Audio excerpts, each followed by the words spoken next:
Bajaj Pulsar की सफलता की पूरी कहानी। कैसे एक बाइक ने डूबती कंपनी को बचाया।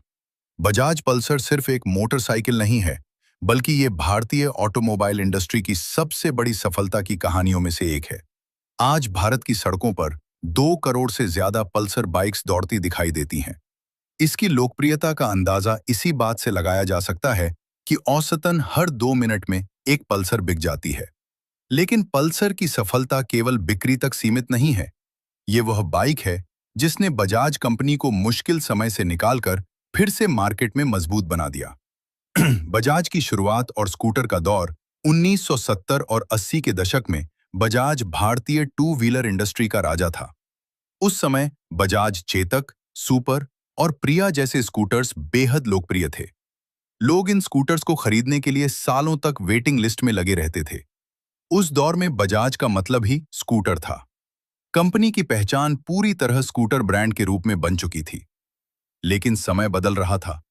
1990 के दशक में भारत की अर्थव्यवस्था में बड़े बदलाव हुए। 1991 में एलपीजी रिफॉर्म्स लागू हुए और विदेशी कंपनियों को भारतीय बाजार में आने का मौका मिला। नई तकनीक, मॉडर्न डिजाइन और बेहतर इंजीनियरिंग के साथ कई कंपनियां बाजार में उतरने लगीं। लोगों की पसंद भी बदलने लगी। स्कूटर की जगह अब मोटरसाइकिल ज्यादा पसंद की जाने लगी। माइलेज वाली बाइक्स का दबदबा। उस समय भारतीय ग्राहक बाइक खरीदते समय सिर्फ एक चीज देखते थे, माइलेज। हीरो होंडा की स्प्लेंडर, सीडी 100 और पैशन जैसी बाइक्स बेहद लोकप्रिय थीं, क्योंकि ये सस्ती, भरोसेमंद और ज्यादा माइलेज देती थीं। मिडिल क्लास लोग आंख बंद करके इन्हें खरीद लेते थे। दूसरी तरफ यामाहा आरएक्स 100 जैसी पावरफुल बाइक्स भी मौजूद थीं, लेकिन वे महंगी थीं और हर कोई उन्हें अफोर्ड नहीं कर सकता था। यानी बाजार दो हिस्सों में बटा हुआ था। एक तरफ माइलेज वाली बाइक्स, दूसरी तरफ महंगी पावरफुल बाइक्स। बजाज इस बदलाव को समझने में देर कर बैठा। कंपनी स्कूटर पर ही फोकस करती रही। हालांकि बजाज ने कावासाकी के साथ साझेदारी करके मोटरसाइकिल सेगमेंट में कदम रखने की कोशिश की और केबी 100, कैलिबर और बॉक्सर जैसी बाइक्स लॉन्च की। लेकिन ये बाइक्स लंबे समय तक सफलता नहीं ला सकीं। नतीजा यह हुआ कि जो बजाज कभी नंबर 1 था, वह 1999 तक चौथे स्थान पर पहुंच गया। राजीव बजाज का विजन इस कठिन समय में। राजीव बजाज ने कंपनी को नई दिशा देने का फैसला किया। वह राहुल बजाज के बेटे थे और कंपनी के R&D विभाग को संभाल रहे थे।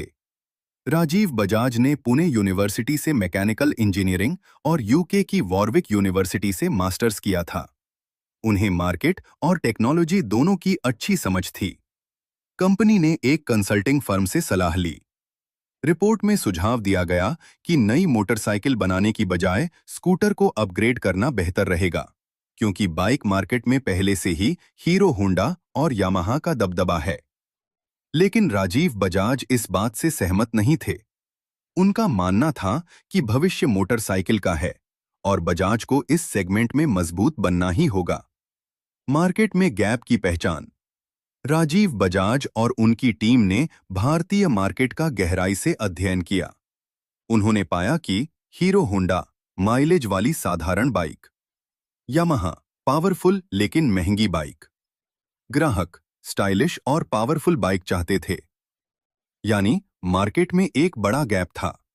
एक ऐसी बाइक की जरूरत थी जो पावरफुल हो, स्टाइलिश हो, किफायती हो, युवाओं को पसंद आए। यहीं से पल्सर का आइडिया जन्मा। पल्सर बनाने की तैयारी। राजीव बजाज ने इस प्रोजेक्ट के लिए इंटरनेशनल एक्सपर्ट्स को शामिल किया। उन्होंने टोक्यो R&D नाम की जापानी डिजाइन कंपनी के साथ काम शुरू किया।